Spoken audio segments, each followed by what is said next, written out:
guys, welcome back to the channel. Got a quick video for you today. The Forester here, it needs a new battery. So we're gonna go ahead and swap that out for a new one, and I'm gonna show you how. All right, same in the engine bay here. On the driver's side, we have the battery. You have your positive terminal here and your negative terminal here. They both are 10mm nuts on there. You loosen those up. You don't have to take them off all the way, just loosen them up and your cables will come off. You also need to get your negative cable out of the way. There's a little clip here. I'll show you that just kind of pries off, and that'll get your cables out of the way so we can move on to the next step. One thing to remember here is that when you disconnect your battery, you're going to lose all of the vehicle's stored information. Throttle position information, air fuel ratio information, your radio presets, things like that. So if you have access to a battery saver module, they plug into your OBD2 port, go ahead and use one of those. That'll save all that, and it'll save you a little bit of headache. But I'll show you at the end of this video how to go ahead and start your Subaru for the first time if you don't have a battery saver and all of your information has been wiped clean. Let's go ahead and get these cables off.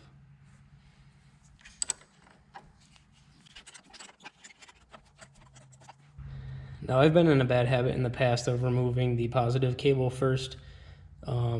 I've had a couple people explain to me now and done a little bit of research. It does make more sense to go ahead and remove your negative cable first to avoid problems.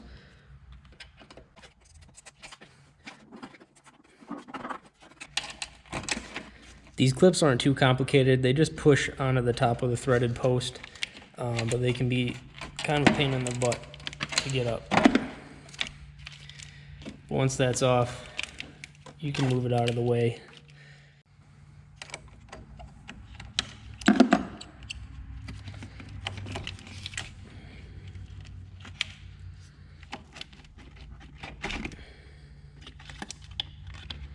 Same thing, move your positive cable out of the way.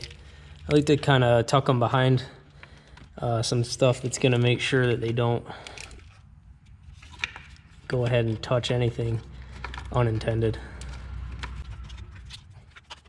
So now that your cables are out of the way, we need to get this bracket off the top of the battery, and it's simply two 10mm bolts on these two threaded studs here. Now these studs do tend to get quite rusty over time sitting here in the engine bay, so just to kind of prevent the nuts from binding up as they're coming off there with all that rust, I like to throw a little penetrating oil on there.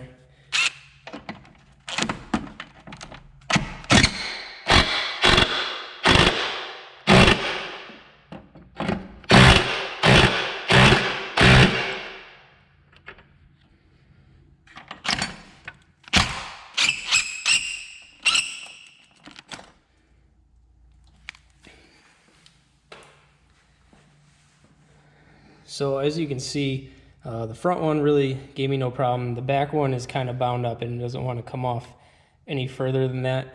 That's not the end of the world, because these rods here just need to come far enough so that this, I'll show you here in a second, this hooked portion can come off from the metal bracket that it hooks onto. So as long as you can get enough room there, you don't necessarily have to pull those nuts all the way off. And that'll allow you to bring this bracket all the way off of there. Once that bracket's off, it's very simple to just go ahead and lift your battery right out of it.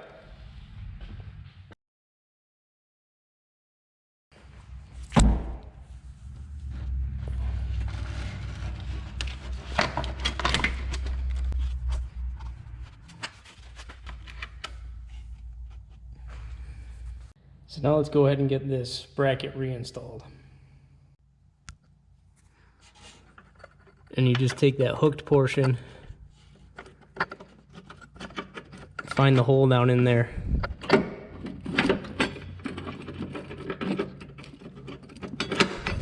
and tuck it back through. And we're going to do the same thing for the front bracket.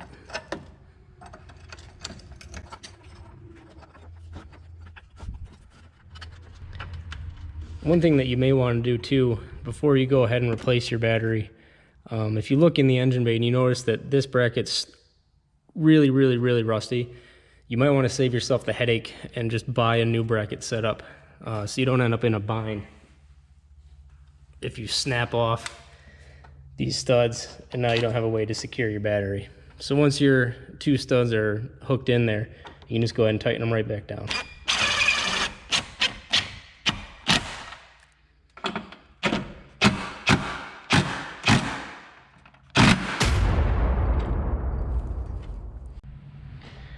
Okay, so you saw there some technical difficulties. Actually, I ran into the problem I just described. When I went to go tighten this nut back down, it was actually seized right on there. I had to take it over to the bench, heat it up red hot with a torch to free it up, cool it back down, and I threw just a little bit of anti-seize on there to maybe prevent that from happening again in the future.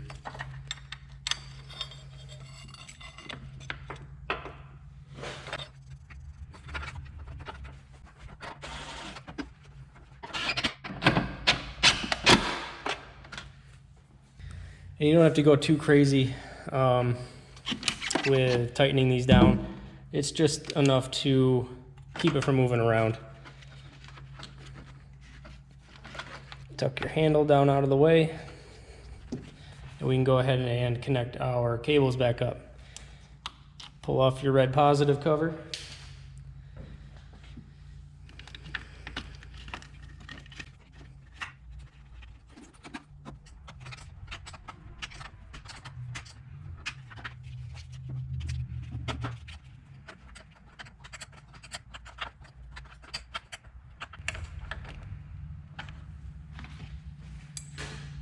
All right, so the battery is installed.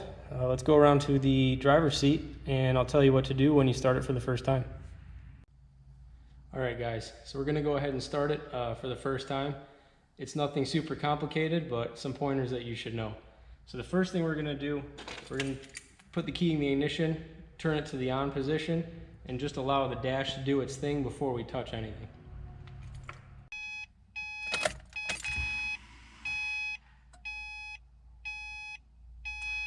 So once your dash is turned on and the needles have stopped moving, you're going to go ahead and start the vehicle.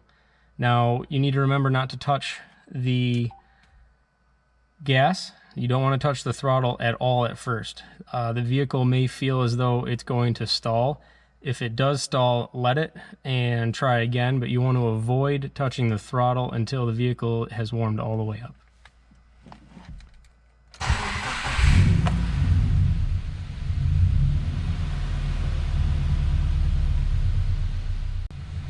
So the Forester actually was already warmed up here. I just got back from running out and grabbing the battery.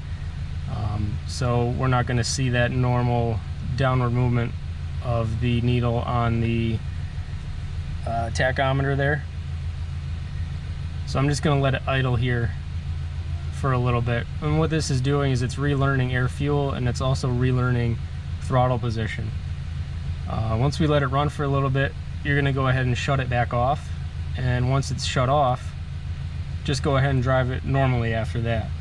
You will notice for the first few trips out that your throttle is going to feel a little unresponsive at first, and that's just because it's an electronic throttle and it's relearning the throttle input and adjusting the throttle positioning. So just remember that.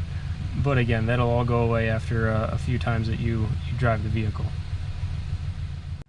All right guys, so that's it. We got the new battery here in the Forester. She's gonna be good to go for this winter with no issues. I hope this helps any of you out if you wanna go ahead and replace the battery on your Subaru.